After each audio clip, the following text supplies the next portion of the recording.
¿Qué tal? Muy buenas noches. Esta noche Genaro Lozano está en tercer grado. Yo soy Mariana Hernández Carrillo y esto es Punto y Contrapunto.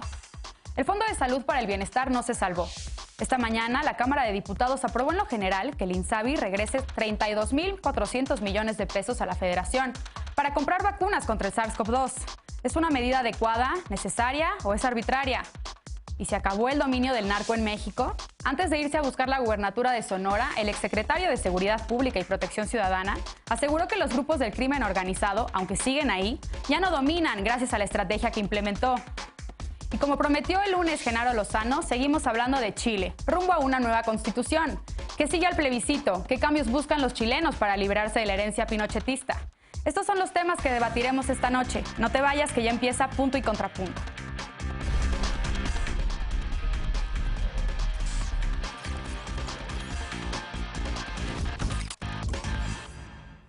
$32.411 millones de pesos del Fondo de Salud para el Bienestar deberán ser reintegrados a la tesorería de la Federación a más tardar en abril del 2021. Así lo aprobó en lo general el Pleno de la Cámara de Diputados esta mañana. Pese a las protestas de los partidos de oposición, Morena consiguió aprobar esta reforma, asegurando que el gobierno federal seguirá garantizando servicios de salud a todas las personas y que el dinero se destinará a la compra de vacunas contra el SARS-CoV-2. Veamos en contexto. 32.411 millones de pesos asignados al Fondo de Salud para el Bienestar serán reintegrados a la tesorería de la Federación para adquirir la vacuna contra el COVID-19. La propuesta morenista para reformar la Ley General de Salud fue aprobada en lo general este miércoles con 242 votos de los 255 legisladores presentes. En octubre de 2019, con el nacimiento del Instituto de Salud para el Bienestar, INSABI, para sustituir el Seguro Popular, el Fondo de Enfermedades Catastróficas se transformó en Fondo de Salud para el Bienestar. El fondo es un fideicomiso público que garantiza servicios de salud y medicamentos gratuitos para quienes no tengan seguridad social en caso de emergencia. Garantiza que el gobierno federal destinará anualmente recursos que no deberán ser menores a los del ejercicio fiscal inmediato anterior, que se sumarán a las aportaciones de las entidades federativas. Según el diputado Iván Pérez, la reforma no afectará la atención de las enfermedades que generan gastos catastróficos, pero legisladores de oposición apuntaron que en los hechos dicho fondo se está eliminando. Legisladores del PRI y del PAN ayer tomaron la tribuna luego de que la iniciativa fuera aprobada en comisiones, señalando que el retiro de fondos dejaría a la población no asegurada sin atención de 66 enfermedades catastróficas. Los fondos deberán ser entregados por el INSABI a más tardar el 1 de abril de 2021. Punto y contrapunto. Y para debatir esta noche nos acompaña como cada lunes y miércoles Lisa Sánchez, directora general de México Unido contra la Delincuencia. Muy buenas noches, querida Lisa, ¿cómo estás? ¿Cómo están, guapos y guapas? Muy contentas, ya es mitad de semana. Mitad de semana, así es. También nos acompaña Alfredo Lecona, activista y analista. Buenas noches, Alfredo, bienvenido. Buenas noches, Mariana. Buenas noches a todas y todos. También nos acompaña Eder Guevara, como cada lunes y miércoles, antropólogo y fundador de Morena. Buenas noches, Eder. Hola, buenas noches a todas y todos. Y hoy nos acompaña Frida Gómez, feminista, analista y amiga de este programa. Muy buenas noches, Frida, bienvenida. Buenas noches, Mariana. Muchas gracias y un gusto como siempre. Bueno, pues bienvenidas, bienvenidos. Eder, comienzo contigo para conocer tu opinión sobre esta reforma que permitiría al gobierno disponer de más de 32.000 millones de pesos para, como argumentan, adquirir una vacuna contra el SARS-CoV-2. Sin embargo, ha sido muy controversial, precisamente por la incertidumbre de si estos recursos efectivamente van a ser ejercidos para una vacuna o por qué tendrían que regresar a la tesorería de la Federación. ¿Tú cómo lo ves? Sí, es controversial para estos diputados de la oposición que además votaron en contra de la creación del INSABI y ahora se oponen y toman la tribuna y hacen todo este ruido mediático a partir de suposiciones. Pero en realidad lo que el gobierno federal está haciendo, como pocos gobiernos del mundo, hay que decirlo, es que se han comprometido a que la vacuna contra el SARS-CoV va a ser gratuita y va a ser universal en el país. A lo más, si es que hicieran falta recursos, que lo que se está buscando es que no hagan falta, pero solamente se cobraría el costo de recuperación. Y ese compromiso pues implica sacar recursos de donde se pueda sacar recursos, porque estamos viendo ahorita en todo el mundo otra vez con el rebrote de la pandemia.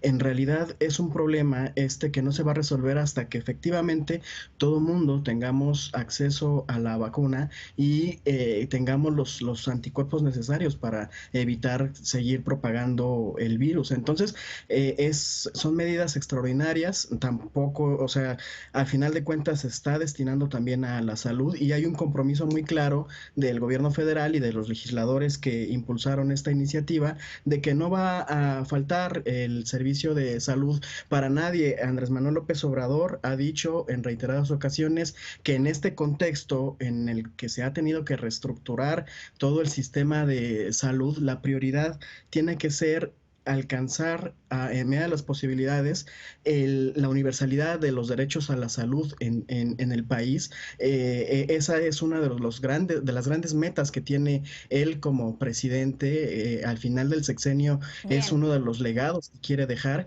Y por último, creo que se complementa. Hoy se aprobó en Comisión de Gobernación, de Puntos Constitucionales, la iniciativa para reconocer el derecho universal a los cuidados. Ahí tenemos ya otra herramienta para poder exigirle al gobierno, al que sea, que se garantice el derecho a la salud para todas y todos, sobre todo para las personas más pobres. Bien. Frida, ¿tú compartes la perspectiva de Eder? ¿Te parece que es una medida necesaria? Coincido en que es una medida necesaria, pero además me gustaría agregar que los 33,000 millones de pesos que se están destinando anticipadamente para la vacuna del COVID suena en realidad a que es mucho dinero. Si lo colocamos en el contexto de cuánto es el presupuesto que se aprobó para salud en 2021, nos vamos a dar cuenta que en realidad es apenas una cuarta parte y que en esta dimensión presupuestal que está contemplada de 145,000 millones de pesos solo para el ramo de salud, esta dimensión se hace totalmente proporcional para el hecho de una circunstancia que a todo el mundo está colocando en una condición bastante complicada como es la COVID-19. Recordemos que a pesar de que existen pues muchas enfermedades que previamente a la pandemia ya estaban costando un gasto muy alto para las instituciones de salud, como la diabetes, como las enfermedades crónicas, inclusive los servicios para atención renal, muchos de estos servicios fueron excluidos en reformas de gobiernos previos para la atención popular y comenzaron a cobrarse. Entonces, el gran problema que existía en materia de salud desde aquellos momentos nació con el punto en el que en 2017 se ejecutó una reforma con la que las personas que tenían enfermedades crónicas dejaron de acceder a diálisis completamente gratuitas, las personas que no estaban aseguradas. Ese fue uno de los problemas que se quiso resolver con el INSABI. En este momento que la pandemia ha azotado de forma tan dolorosa a nuestro país, me parece que lo más sensato es pensar primero en las vacunas para que, tal como decía Eder, el acceso pueda ser universal y gratuito, pero también pensar en cómo es que otras enfermedades que ya están cobrando factura, porque además son las víctimas que en mayor nivel desafortunadamente han fallecido, pues deberán ser atendidas. A mí me genera preocupación el seguimiento que se le va a dar a las mujeres que tienen cáncer de mama, a las niñas y niños que han batallado muchísimo para acceder a sus medicamentos y, por supuesto, al trato que se le va a seguir brindando a las personas que tienen enfermedades crónicas y que no cuentan con un seguro, que gracias al INSABI van a poder tener el acceso a la salud, pero que definitivamente ante estas circunstancias estarán enfrentando una serie de retrasos en los suministros que están recibiendo. Y ya solamente para cerrar, algo que me parece importante mencionar es que este presupuesto, estos 32,000 millones que se están tomando, no van a fondo perdido, se reintegran a la federación, pero van a ser operados a través del mecanismo COVAX, que es controlado también y observado por la Cámara de Diputados y por la Auditoría Superior de la Federación. Bueno, Alfredo, ¿tú compartes esta perspectiva? ¿Cómo evalúas tú esta reforma? ¿Qué implicaciones encuentras en la reasignación de estos recursos, especialmente en medio de esta crisis sanitaria? Es que yo lo que veo es otra vez el comodín de la salud, el comodín de la pandemia para justificar absolutamente todo. No sé si fue un desliz de Eder el decir que se está tratando de sacar recursos de donde se pueda, ¿no?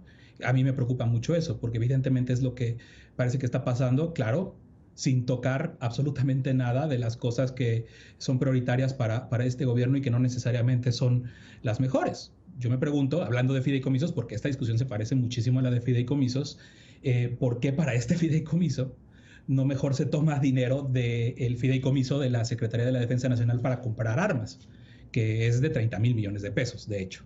O sea, si faltan recursos para gestionar la pandemia, para comprar las vacunas, han venido desde el propio gobierno voces, o desde propios simpatizantes de la 4T, muy diestros, capaces y muy bien informados en temas de economía, que fueron incluso asesores de López Obrador durante la campaña, para hacer otro tipo de medidas, para ir hacia otro tipo de medidas que no necesariamente vulneren otros derechos. ¿Cómo poder hablar de una universalidad en materia de salud si se está vulnerando, si aquí hay una denuncia muy precisa de cómo se está mermando y cómo se está dejando en incertidumbre a las otras enfermedades catastróficas? Yo leí hace un momento, traté de encontrar dónde está en el dictamen, porque eso es lo que nos tiene que importar. Se puede decir muchísimas cosas, el presidente dice muchísimas cosas en la mañana, los diputados obedientes dicen muchas otras tantas más, pero no es esto se tiene que verificar. Cuando te ofrecen que los recursos van a estar garantizados, tiene que estar en el dictamen, y no aparece esa garantía en el dictamen que ayer se presentó en la Gaceta Parlamentaria de la Cámara de Diputados. Entonces, yo creo que compromisos de este tipo hacia sectores que pueden ser vulnerados por las medidas que se van siguiendo en Cámara de Diputados, pues necesitarían de muchísima más vigilancia, de muchísimo más detenimiento para el proceso legislativo en el que se está llevando a cabo, pero lamentablemente pues es el comodín. Te llenan de datos, de lo que necesitamos, de la urgencia, algo que no puede negar absolutamente nadie, pero termina siendo una solución en la que nos piden confiar que el gobierno no va a dejar de atender las otras enfermedades, que no va a dejar de hacer cosas, pero pues la verdad, para mí a estas alturas, las palabras que pueda decir el gobierno, lo que pueda decir la Cámara de Diputados, pues no vale mucho. Bien, Lisa, Alfredo dice que nos piden confiar. ¿Tú coincides? ¿Qué opinión te merece esta reforma? Fíjate que yo creo que todos mis compañeros en la mesa tienen algo de razón en sus intervenciones, es decir, si hay una crisis de unas proporciones importantísimas y es evidente que hay que tomar medidas urgentes precisamente para atender esa crisis.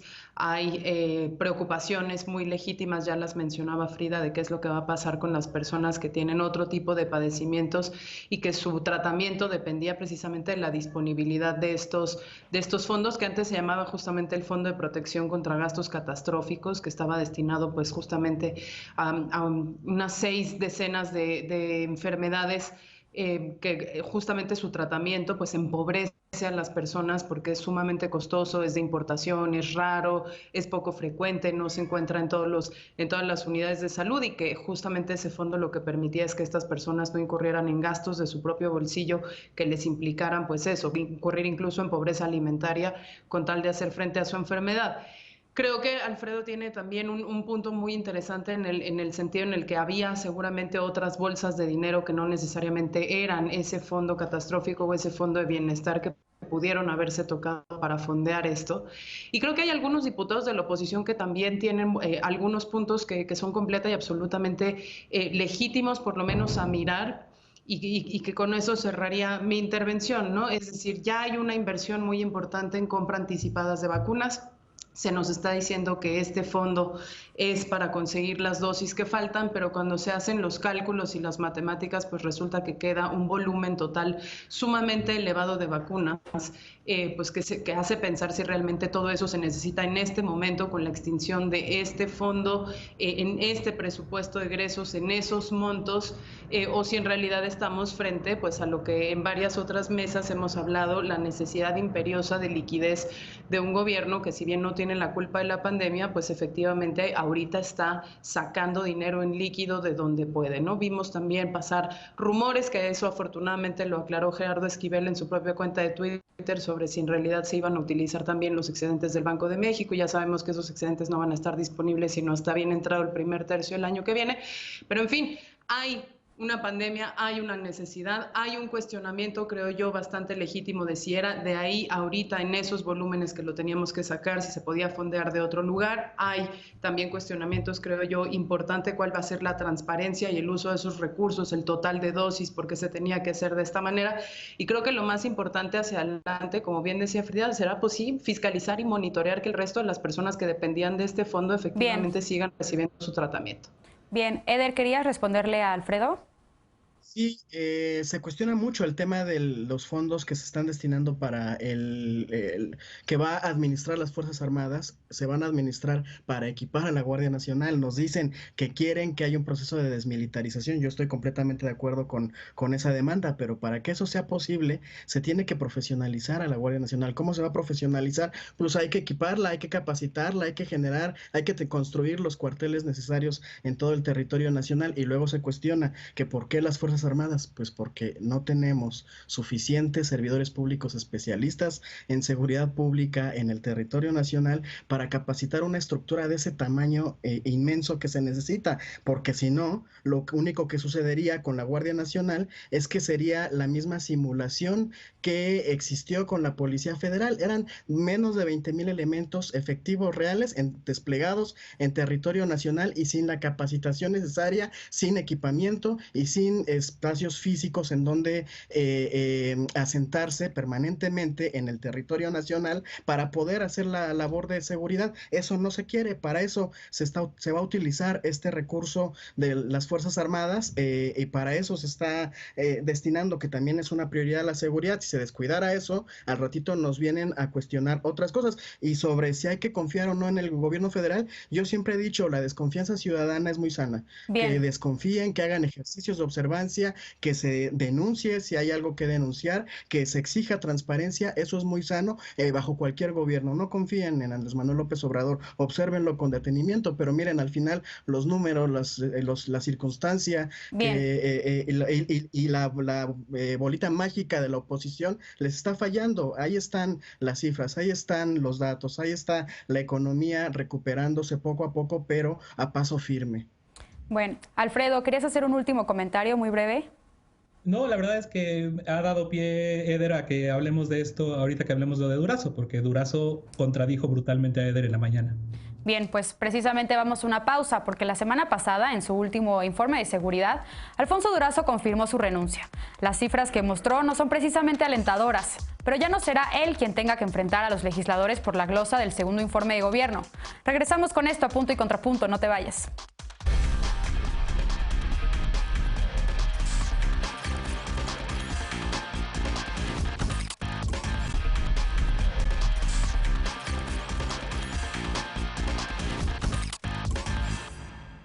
Ya estamos de regreso en Punto y Contrapunto. El Senado quedará en espera del nuevo titular de la Secretaría de Seguridad Pública y Protección Ciudadana para hacer la glosa del segundo informe de gobierno en materia de seguridad. Este martes se informó que la comparecencia, programada para este miércoles, se pospondrá hasta que sepamos quién suplirá a Alfonso Durazo, que a pocos días de terminar el mes renunció para ser candidato de Morena al gobierno de Sonora. Al presentar su último informe de seguridad, la semana pasada, Durazo reconoció que la inseguridad en el país no se ha reducido.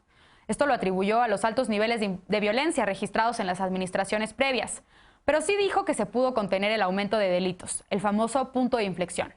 En una entrevista publicada ayer en el diario La Jornada, Durazo Montaño afirmó que aún hay presencia de organizaciones criminales, pero que ya no dominan en ningún territorio del país, ni en el llamado Triángulo Dorado, ubicado entre Sinaloa, Durango y Chihuahua, ni la Tierra Caliente de Michoacán, ni Miguel Alemán en Tamaulipas. Dijo que las organizaciones criminales están debilitadas gracias a la estrategia de seguridad instrumentada desde diciembre de 2018.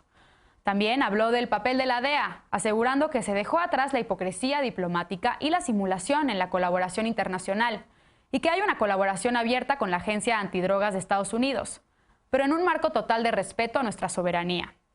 Pues antes este organismo tenía cooptadas a diversas instituciones de seguridad nacional. ¿Cómo ves, Alfredo Lecona? ¿Debió terminar el mes el secretario Durazo? Mi querido Alfredo, ¿qué opinas? ¿Ya no hay presencia, el dominio de presencia de organizaciones criminales en el país? De lo que nunca hubo presencia es de un secretario de Seguridad Pública en todo lo que va del sexenio. Y decíamos la semana pasada que hablábamos también de Durazo, como yo creo firmemente que él, en lugar de andar haciendo campaña política, debería de estar siendo investigado, nada más para dar un ejemplo y repetir lo que decía la semana pasada, por el famoso Culiacanazo, por ese jueves negro en Culiacán, Sinaloa, del que nadie se ha hecho cargo, del que no se ha informado cuál es el estatus de la investigación de ese derramamiento de sangre, de esa mala operación que hubo y esa subordinación o más bien de ese salto que dio la Guardia Nacional y la Sedena para capturar por unas horas a Ovidio Guzmán. Entonces, que nos venga a decir Alfonso Durazo que se ha acabado el dominio del narco, pues es absolutamente falso, nada más viendo lo que sucedió en Sinaloa y cómo es prácticamente imposible detener a Ovidio Guzmán, nada más por dar un ejemplo. Y decía antes de que terminara el bloque pasado que contradice lo que hoy en la mañana dijo Alfonso Durazo a lo que hoy ahorita nos está diciendo Eder, porque hoy en una entrevista en la mañana que le hacen Javier Risco y Gabriela Barkentin, le pregunta Javier Risco a Durazo por qué les cuesta tanto trabajo reconocer que la Guardia Nacional es militar. Y uno de los argumentos que dio para defender la militarización de la Guardia Nacional es que así empezó la Policía Federal. Precisamente el vicio, el error, las consecuencias de lo que tenemos, hoy Durazo las refiere como la imposibilidad de tener elementos para la implementación de la Guardia Nacional. Pero no solo eso, debemos de recordar, y lo hizo así el secretario en la mañana, o el exsecretario, ya ni sabemos, el famoso artículo 5º transitorio de la reforma que creó la Guardia Nacional el año pasado. Esa reforma de la Guardia Nacional, que creó la Guardia Nacional, pero que en verdad trae un plan de desmilitarización de la seguridad pública que no se está cumpliendo. Bien. No son bolitas mágicas, no son pronósticos al aire, es la Constitución que nos está diciendo esta es la ruta que se tiene que seguir y es el presidente de la República y las Fuerzas Armadas diciendo no señores, lo vamos a hacer contrario a lo que aprobamos.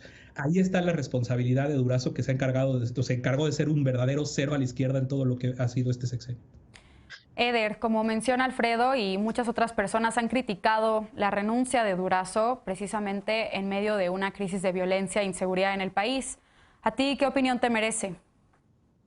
Pues bueno, primero que ahora tenemos un secretario de Seguridad Pública que va a contender y no a comparecer, que no está llamado a rendir cuentas ante ninguna autoridad por su colusión con el crimen organizado o con alguna otra forma delictiva.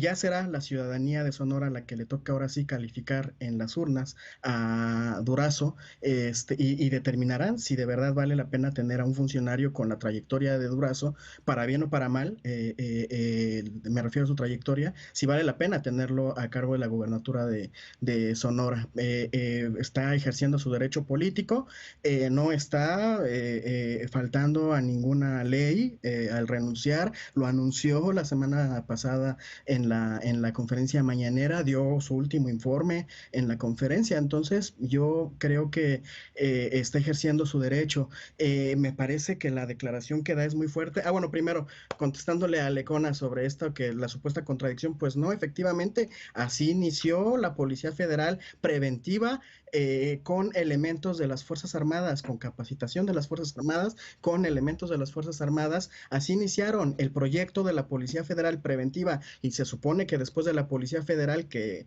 nada más le cambiaron el nombre, era consolidarla en territorio nacional, consolidarla con la ayuda de las Fuerzas Armadas en un inicio. ¿Qué pasó? Que de ahí no pasaron, después utilizaron para cosas muy turbias a la Policía Federal en el contexto de la guerra contra el narcotráfico, pero insisto, si no es con las Fuerzas Armadas quien capacita, quien nutre de elementos capacitados, profesionales a estos ejercicios de seguridad que se pretende que en el mediano plazo sean de seguridad ciudadana, no es con bolita mágica, no es con varita mágica, no tiene Andrés Manuel una chistera para que por generación espontánea haya suficientes ciudadanos y ciudadanas que quieran entrar a la Guardia Nacional y que ya tengan un nivel de expertise para hacer las tareas tan complicadas en un país desgajado como el que tenemos. Entonces, en ese sentido, no hay contradicción. Y por último, la declaración que hace respecto a que ya no son ellos los crimen organizado quien manda,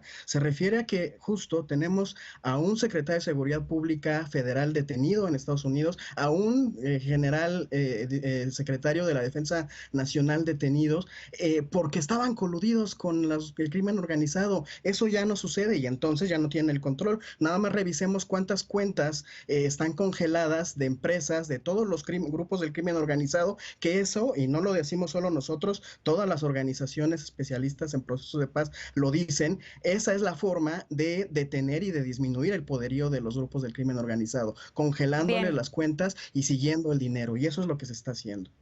Bien, Frida, Eder dice que Durazo está ejerciendo su derecho político, pero ¿tú cómo ves que tengamos que esperar a una nueva designación de la nueva o el nuevo secretario de Seguridad Ciudadana para que rinda la comparecencia ante el Senado por el segundo informe de gobierno en materia de seguridad? ¿Qué lectura le das tú? Aquí hay dos lecturas. La primera, que es un asunto político. Es evidente que a Alfonso Durazo se le está cuidando para que logre llegar a la gubernatura de Sonora, porque de otra forma una comparecencia no solo le expondría al escarnio de las diputadas y de los diputados que han reiterado pues exigencias bastante legítimas, porque la seguridad es uno de los puntos más débiles, no solo de este gobierno. Llevamos las últimas 3 décadas en este país cada vez incrementando más el nivel de violencia, no solo contra la ciudadanía, principalmente contra las mujeres y contra las personas que menos capacidades tienen para defenderse. En cuanto a una lectura más técnica, me parece que un balance justo sería reconocer lo que el propio secretario ha dicho, que la violencia no ha logrado disminuir, pero me parecería ingenuo hablar de que tan solo con un cambio de cabezas las estructuras modifican su comportamiento. A mí me parece que es muy similar el fenómeno tanto en las estructuras policiales del ejército, así como sucede en las propias células del narco, este fenómeno Hidra de Lerna, en donde de pronto se corta una cabeza y salen 2. Entonces, creo que tanto Cienfuegos como García Luna han dejado un precedente de cómo es que las estructuras de seguridad en nuestro país tienen un nivel de corrupción que nos llama a dejar de militarizar el país, y eso es algo que ciertamente debe decirse. El presidente ha iniciado un proceso de desmilitarización, pero no para su periodo, sino para el 5º año de su gobierno, es decir, a su salida. Y es por eso que la Guardia Nacional ha estado absorbiendo tantas funciones que, por supuesto, a mí me parecen también un riesgo para la ciudadanía, pero principalmente para las mujeres. Y ya nada más para cerrar, en aciertos que me parecen valiosos para el sucesor de Durazo, está el modelo nacional de policía y justicia cívica, que está planteando una forma para que las policías municipales se incorporen en una suerte de coordinación en cuanto a la inteligencia. Y sí me parece que de los sucesores que aspiran, el más preparado es Omar García Harfuch, el secretario de Seguridad Ciudadana en la Ciudad de México, que además de sobrevivir a un atentado por no someterse a los designios del crimen, pues ha entregado cuentas bastante positivas a la jefa de gobierno, Claudia Sheinbaum. Bien. Lisa, ¿la estrategia de seguridad no ha fallado, como aseguró el secretario Durazo? ¿Tú cómo lo ves? Yo, como siempre, traigo números a la mesa para que no me crean a mí, sino que le crean a los números, y entonces me di a la tarea de recuperar cómo había sido el primer año, y ahí les van los datos.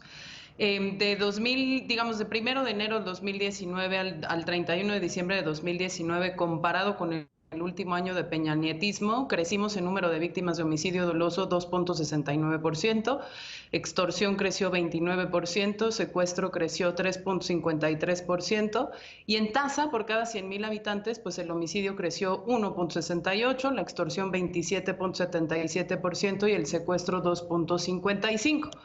Ahora, si nos vamos a los números de dónde estamos ahorita en términos de los meses que han transcurrido, donde tenemos justamente del recuento de enero a septiembre, pues con respecto a ese crecimiento de 2019, que se medía contra el último año del peñismo, traemos una variación positiva, es decir, o sea, un incremento de los homicidios del 1%.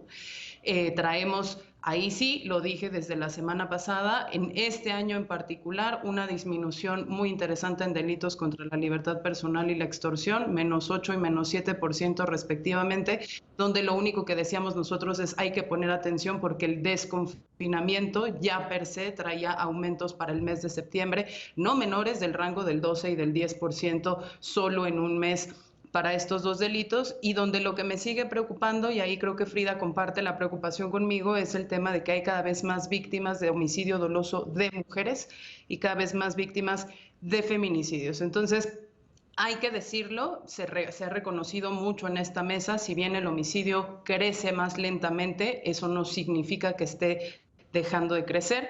No hay necesariamente evidencia que nos diga que hay menor presencia territorial de los grupos del crimen organizado. Tampoco hay evidencia que nos diga que hay menor presencia y conflictividad del despliegue territorial de los militares, sobre todo en la zona de la Sierra Madre Occidental y la Sierra Madre del Sur. Tampoco necesariamente hay evidencia de que estemos entendiendo perfectamente cuáles son los distintos problemas de seguridad y violencia que vive el país. Y sí, lo que me sigue preocupando muchísimo es que seguimos categorizando dentro de estos grandes bolsas negras de gatos, ¿no? El narco como categoría, sin especificar a qué realmente nos estamos refiriendo, porque el narco de los Zetas es uno, el narco del cartel de Sinaloa era otro, los Beltrán Leiva eran otros, tienen modos muy distintos de operar, unos que respetan más a la ciudadanía, otros que se mueven muy rápido hacia las economías ilícitas de la extorsión.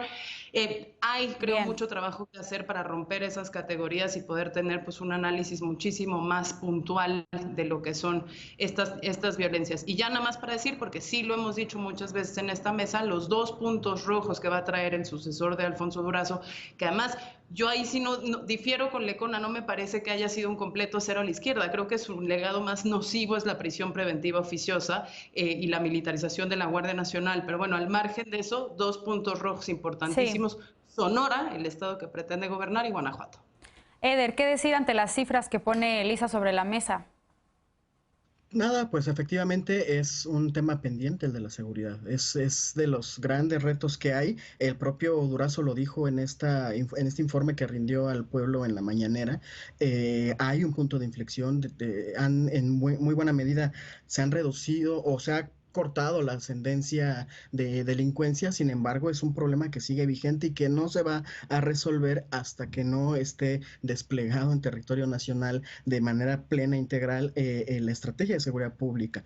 También algo que Elisa ha dicho en varias ocasiones y que a mí me preocupa mucho es el ejercicio de información que hacen las fiscalías estatales respecto a distintos delitos como el secuestro o los feminicidios. Esos temas siguen ahí, siguen sin resolverse, siguen pendientes y no se van a resolver de un momento a otro. Quien llegue tiene esa tarea, tiene que resolver este pendiente sí o sí.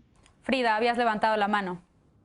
Sí, algo que me parece fundamental y que en eso coincido con Lecona es que la seguridad es uno de los puntos torales del país y es imposible que siga quedando en manos de personas que tengan aspiraciones electorales o políticas, que por supuesto son legítimas dentro de sus derechos como ciudadanos, pero que en el contexto de lo que está sucediendo en el país es impensable. Necesitamos que haya un sucesor de Durazo que verdaderamente esté comprometido con la seguridad del país, y no solo con la seguridad del país, sino con un plan de continuidad sobre cómo dejar este país sin tantos muertos como es que hasta este momento lo hemos observado, y pues por supuesto que esté dispuesto a limpiar verdaderamente las estructuras de la presencia de narcofuncionarios. Bien, pues vamos a estar muy pendientes de quién será quien ocupe el lugar del secretario Durazo en la Secretaría de Seguridad y Protección Ciudadana. Por lo pronto vamos a una pausa. Las marchas que se registraron el año pasado en Chile en demanda de mejores condiciones para diversos sectores de la sociedad desembocaron en un plebiscito constitucional donde los ciudadanos aprobaron una nueva constitución. ¿Qué sigue en este proceso? Veamos qué dicen las y los analistas cuando regresemos a Punto y Contrapunto.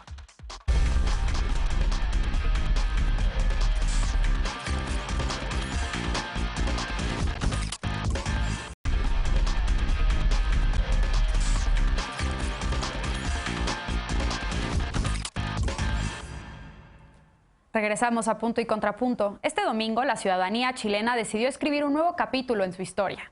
En plebiscito votaron por la elaboración de una nueva Carta Magna que deberá escribirse a partir de una hoja en blanco, alejada de la vigente que fue aprobada en 1980 durante la dictadura militar de Augusto Pinochet. Veamos en contexto.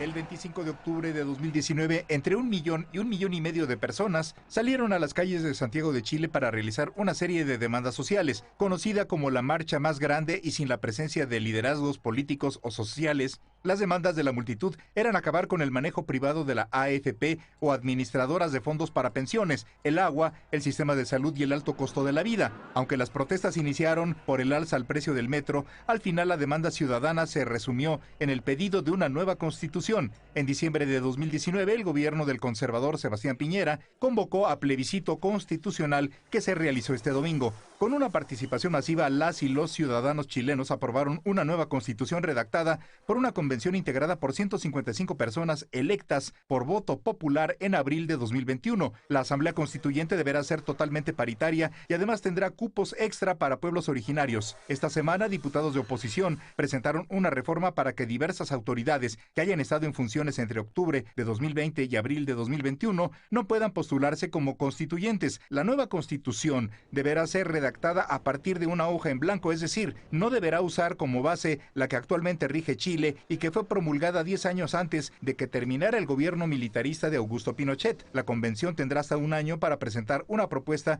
que después será sometida a un nuevo plebiscito para ratificarse. En caso de que no logren consensuar un texto en ese plazo, seguirá vigente la Constitución de 1980. Punto y contrapunto. Bueno, último tema de la noche, y el lunes por acá ya discutían precisamente el alcance de este plebiscito constitucional en Chile, que muchos celebramos, pero quedó pendiente, Lecona, las implicaciones de este plebiscito que podrían haber en México, para México, un ejercicio comparativo entre ambos países de América Latina. Incluso tú ya mencionabas el lunes sobre el ejercicio de realizar comisiones para la verdad y mecanismos de justicia transicional. No sé si quieras agregar por ahí o qué más destacarías. Sí, justo eso, que este tipo de situaciones y de procesos históricos se dan, desde luego, con un marco que necesariamente debe de llevarnos al reconocimiento de las tragedias que han sucedido en los países. Cuando uno habla de memoria, cuando uno habla de verdad, pues no nos referimos o no se refieren quienes lo hacen, sobre todo las víctimas, a cosas como lo que hemos visto en el país, ¿no? Consultas populares.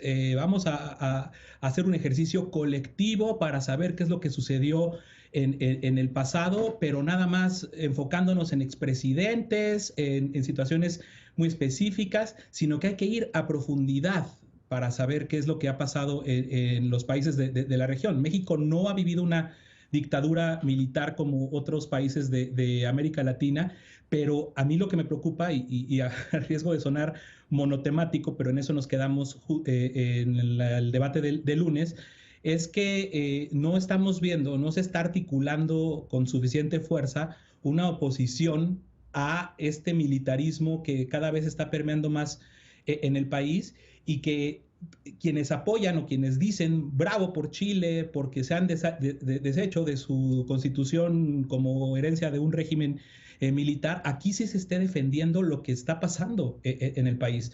No nada más de la seguridad pública, que ya es preocupante tremendamente en sí mismo, sino son todas las nuevas funciones que se le está dando al ejército, a la marina, justificando o poniendo como punto de justificación su supuesta honestidad, su mando honesto, y siempre queda al aire esa pregunta: ¿qué va a pasar cuando el presidente López Obrador, es una pregunta para quienes confían en el presidente López Obrador, qué va a pasar cuando el presidente López Obrador se vaya y hayan dejado esta fuerza política y económica en las Fuerzas Armadas? ¿Qué nos garantiza, si no justamente una constitución, una ruta del país que aspiramos a ser, para que no se vuelvan a repetir estas cosas en la región y por supuesto que no sucedan en México? Las Fuerzas Armadas, su naturaleza en los últimos 14 años ha sido precisamente de acumular poder político, de presionar al Congreso para que se aprueben cosas, de cada vez permear más en los negocios incluso del gobierno y fortalecerse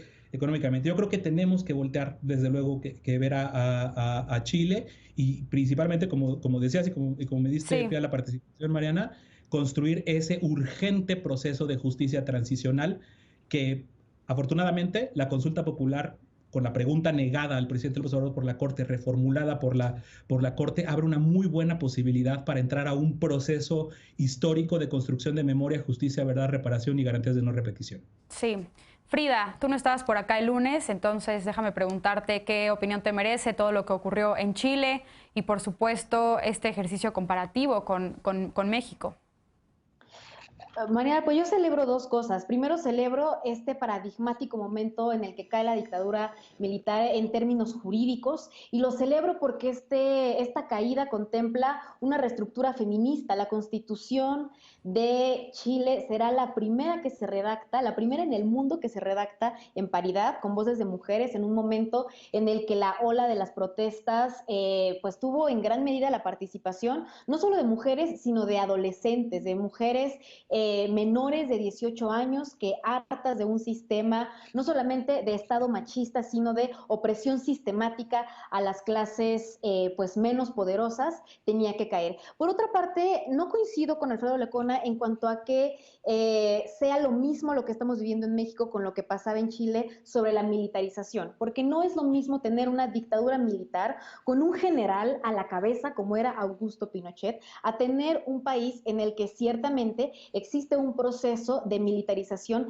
en el que mientras unos dicen que hay una civilización del ejército, existen pues otros hechos que ponen en duda esa versión, como el hecho de que la detención de uno de los mandos de la Guardia Nacional fuera a parar a una cárcel de carácter militar por el fallecimiento, por el feminicidio de una mujer en Chihuahua. Entonces, algo que me parece pues bastante positivo es que el ejemplo chileno tuvo dos participaciones de mujeres jóvenes y también de juventudes en general, que son muy interesantes porque mueven a América Latina. Una de ellas fue el factor reggaetón, el factor de los movimientos urbanos, que en ocasiones se toma solamente como una música más, siendo que en Chile fue parte del levantamiento. Recordemos estos conciertos que se dieron en medio de las protestas y por otra parte, pues por supuesto la participación de las mujeres. Y ya nada más para cerrar en cuanto a la relación de Chile con México, me parece que hay un avance a nivel América Latina de las izquierdas que van consolidándose como sistema y también que tenemos una oportunidad muy interesante sobre las mujeres que van a estar creciendo a los espacios públicos en la elección más grande de la historia. Primero, por este 3 de 3 que se acaba de aprobar en el INE para que no haya deudores de pensión alimenticia, agresores sexuales ni personas condenadas por violencia machista en las boletas en el próximo 2021. Y por otra parte, algo que mencionaba hoy Carla Humphrey en su columna sobre la paridad en cuanto a las gubernaturas del país, algo que es todavía un anhelo, pero que definitivamente nos podría ir acercando en estas sendas que Chile da como ejemplo. Bien. Eder, también me llamó mucho la atención simpatizantes de Morena que hicieron una comparación entre el plebiscito en Chile y la consulta sobre el juicio a expresidentes aquí en México. ¿Son dos ejercicios que se pueden comparar realmente? No solamente el tema del plebiscito, que en 15 días se juntaron más de 3 millones de firmas, o sea, sí hubo una movilización popular para que se llevara a cabo la consulta de juicio de expresidentes y ahí es una movilización popular informada, además que también es como sucedió en Chile. Hoy celebramos 2 años de la consulta que se hizo para definir el destino del aeropuerto, cuál iba a ser el proyecto para resolver la saturación del aeropuerto, si el de Texcoco o el de Santa Lucía, que al final fue el que ganó, y ganó incluso con oposición de algunos compañeros de Morena, dirigentes del Estado de México, y la población votó a favor del lago de Texcoco, en contra del proyecto de Peña Nieto, pero sobre todo, y ahí creo que es muy importante decirlo, en la historia hay oleadas de ruptura sistémica, y la nueva oleada de esta década de movimientos populares para derrotar a los regímenes autoritarios neoliberales inició en México el 1 de julio del 2018. A partir de eso, y no lo digo solamente yo, lo dicen muchos compañeros dirigentes en América Latina que reconocen. A partir de ahí, después vino Argentina, después ahora está Chile, la semana pasada fue Bolivia. Entonces sí hay, por supuesto, un caso de coincidencias profundas. Y ojo, ahorita que mostraban las imágenes, no sé si ustedes vieron, pero no solamente son en su mayoría son juventudes quienes se están movilizando, y se movilizan izando las banderas no solamente de Chile, también de la nación mapuche, pero también las de Palestina. Es un nivel de politización bien profundo el que está viviendo el pueblo en general en América Latina, y a las pruebas me remito. O sea, veamos cada uno de los procesos en México desde hace 2 años en donde sí o sí se necesitaba de la participación popular y se ha tenido. A mí me conmovió un montón cuando el tema del huachicol, con las largas filas que había para cargar gasolina, y la gente no dejó de apoyar la estrategia del presidente Andrés Manuel López Obrador. Y ya nada más para cerrar, una breve aclaración de lo que decía Frida, sí, rápido. No es la primera constitución feminista que se haría, ojalá que sí, faltan 2 años para consolidarlo, a ver cómo se mueve la correlación, pero la República Bolivariana de Venezuela fue la primera constitución que tuvo lenguaje incluyente y que tuvo una consigna abiertamente feminista, y el gobierno de Bolivia, más bien la legislatura de Bolivia, con el dictador Evo Morales, fue la primera que tuvo el 50+1 de mujeres legisladoras en América, en el continente. Lisa, ¿compartes estas coincidencias que pone Eder sobre la mesa? ¿Qué más agregarías tú? A mí me llama muchísimo la atención y poderosamente el efecto que puede tener esto en el bloque regional, más allá de lo que decía Eder, de si esto es una atracción correspondiente a, digamos, otros procesos que se habían iniciado con la famosa izquierda bolivariana en algunos países que después conformaron el ALBA y que funcionaban como bloque incluso en negociaciones internacionales. Hay que decirlo, no desde las perspectivas más progresistas, pero sí sin duda con una agenda común. Creo que esto va a ser importante porque Chile, y lo platicábamos fuera del aire, el colega Pablo Collada y yo, que estuvimos platicando después de esto, después del programa de lunes muchísimo rato, abre una posibilidad de un liderazgo latinoamericano que no es el brasileño, ¿no? Digamos que el progresismo latinoamericano de izquierda, en realidad durante muchísimos años la bandera la llevaba Lula. Cuando en Brasil gana la derecha, este proceso como que se interrumpe, y esto que es muy orgánico, muy legítimo, muy en contra de una derecha militarista, que hoy, por ejemplo, gobierna un tercio de los ministerios públicos en Brasil, pues sucede desde Chile. Y yo lo único que platicaba justo con él era como, bueno, lo que no hay que perder es un poco la esperanza de que esta nuestra América Latina, que de pronto da bandazos entre la izquierda y la derecha sin muchísima continuidad realmente de las agendas más importantes, pues logre tener en Chile un ejemplo quizás un poco más grande de un país que logre instaurar estas políticas progresistas, que rompan justamente con la herencia de los capitalismos de cuates, de estas desigualdades espantosas sociales, étnicas, raciales, culturales, y que no sea un micropaisito como el micropaisito que yo llevo en mi corazón, que es Uruguay, ¿no? Digamos, es uno de los únicos países en donde, independientemente de quién esté a la cabeza del gobierno, cuando se comprometen y se logran agendas mayoritarias de igualdad y de carácter social, estas permanecen aunque cambien los gobiernos. Ojalá que ese sea el caso de Chile, y ojalá esa sea la lección que las y los chilenos nos den a todos los demás. Lisa, me quedo tantito contigo. Lecona decía que no hay una oposición en México consolidada, sino precisamente débil.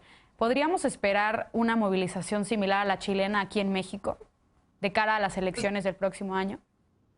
Uno esperaría, pero la verdad es que yo creo que no, justamente porque lo hemos discutido muchísimo en esta mesa con respecto a los movimientos opositores que hay, ya sea a nivel partidista o a nivel un poco como más orgánico de estos movimientos que se han estado gestando en contra del presidente López Obrador, pero justamente lo que no tienen es esa coherencia de agenda o esa capacidad también de formar estos bloques interesantísimos que en Chile sí se formaron, ¿no? Justamente hablábamos de la experiencia de organizaciones de la sociedad civil. Bueno, en Chile fueron más de 800 organizaciones de la sociedad civil que se juntaron adentro de una plataforma amplia, progresista, que apoyó de cierta manera esta parte de la pedagogía política del ciudadano, intentando explicar la importancia del plebiscito, la importancia del mismo proceso y después cómo participar de ese proceso para poder avanzar realmente causas interesantes ahí, como ya decía Frida, ¿no? La agenda de las mujeres, la agenda de la educación, la agenda de los recursos naturales, etcétera.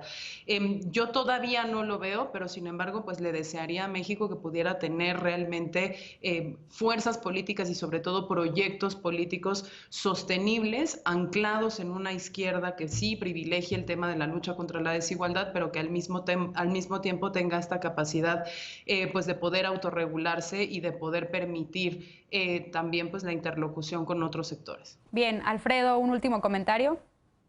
Ahora sí que por alusiones. Brevemente y después Frida, pero 30 segundos cada uno. No, para aclarar, porque no me gusta que pongan palabras en mi boca, yo jamás dije que era lo mismo que está viviendo México a lo de Chile, lo que vivió Chile en el régimen de Augusto Pinochet. O sea, yo estoy diciendo lo que pasó cuando se fortalece a las Fuerzas Armadas y cómo las Fuerzas Armadas pueden ser un peligro cuando se empoderan políticamente. Eso es lo que me preocupa. No digo que vaya a ser lo mismo. Dos, cuando yo hablaba de una oposición a agendas como la militarista, la que encabeza Andrés Manuel López Obrador, sobre todo me refiero al movimiento de víctimas y hay que decirlo, lo poco sensibles y lo poco solidarios que somos los mexicanos y las mexicanas con nuestras víctimas. No hay sujeto político más legítimo en este país que sus víctimas. Ningún presidente, ningún personaje político tiene más legitimidad que la que tienen quienes cargan el dolor como lo cargan las víctimas en México. Ya lo decíamos el lunes. Sí. Aquí, las víctimas de los últimos 14 años de guerra contra el narcotráfico y de esta estrategia militarizada nos han dado más de 20 veces las víctimas que tuvo el régimen de Augusto Pinochet. Entonces, esa es la parte que yo también como Lisa añoraría ver, pero lamentablemente en este proceso histórico que sí pudo haber sido la llegada de Andrés Manuel López Obrador, pues se ha traicionado, se ha dejado y no se está haciendo absolutamente nada para revertirlo. Bien, Frida, finalmente. Pues una corrección que solamente tiene que ver con que ciertamente en Perú hubo un proceso para la integración de la paridad desde 2019 y que ciertamente también el lenguaje es incluyente, pero lo que está sucediendo en Chile es que desde la Convención Constituyente se integra la mitad de las mujeres con una visión que retrae toda la participación feminista en las protestas, y eso sí tiene mucho que ver también con México, porque en México yo creo que sí existe un grupo que es opositor, que es íntimamente político, pero no está ligado con un partido. Cuando digo íntimamente político me refiero a que el feminismo es una militancia política y el feminismo como un grupo amplio de mujeres en todo el país que ha estado protestando legítimamente tanto por seguridad como por justicia, en gran medida para las víctimas, en general para todas las mujeres y principalmente para las más pobres, pues son justo las feministas. Y qué gran coincidencia que en Chile hayan sido protestas iniciadas por mujeres jóvenes, al mismo tiempo que en este país las únicas que son legítimas para cuestionar lo que ha sucedido, tanto en protestas como en movilizaciones contra gobernadores e inclusive contra en ocasiones el presidente, pues son justamente las feministas. Bien, pues lamentablemente se terminó el tiempo de este bloque, pero sin duda vamos a estar atentos a este histórico proceso en Chile, impulsado, como bien dices, Frida, por mujeres allá. Vamos a un corte y para regresar a despedirnos con la paparrucha de esta noche. No te vayas.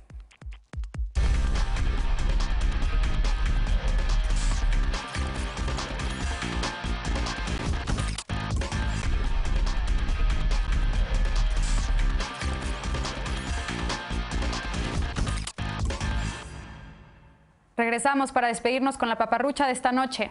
Después de meses de pandemia, las teorías sobre el origen de la COVID-19 siguen causando desinformación. Como sabes, una de las versiones más controvertidas es que el virus fue creado por China. Li Mengyang, una médica de este país, reafirmó esta creencia.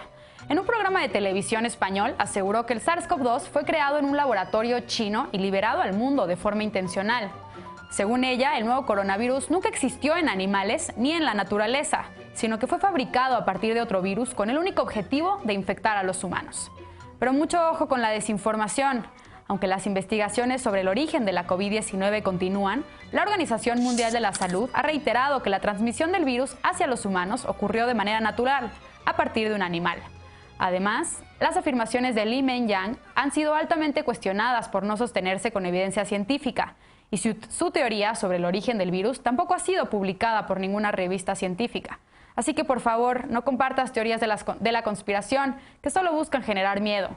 Mejor sigue cuidándote, usa correctamente el cubrebocas, lávate las manos y mantén siempre la sana distancia, así como en cualquier espacio público. Evita las fiestas y las reuniones masivas. Recuerda que la mejor forma de frenar los contagios es quedándote en casa. Esto fue todo por esta noche. Muchas gracias y gracias también a las y los panelistas que nos acompañaron desde la sana distancia. Ya mañana estará de regreso nuestro querido Genaro Lozano. Mientras tanto, yo me despido. Yo soy Mariana Hernández y esto fue Punto y Contrapunto. Descansa, muy buenas noches.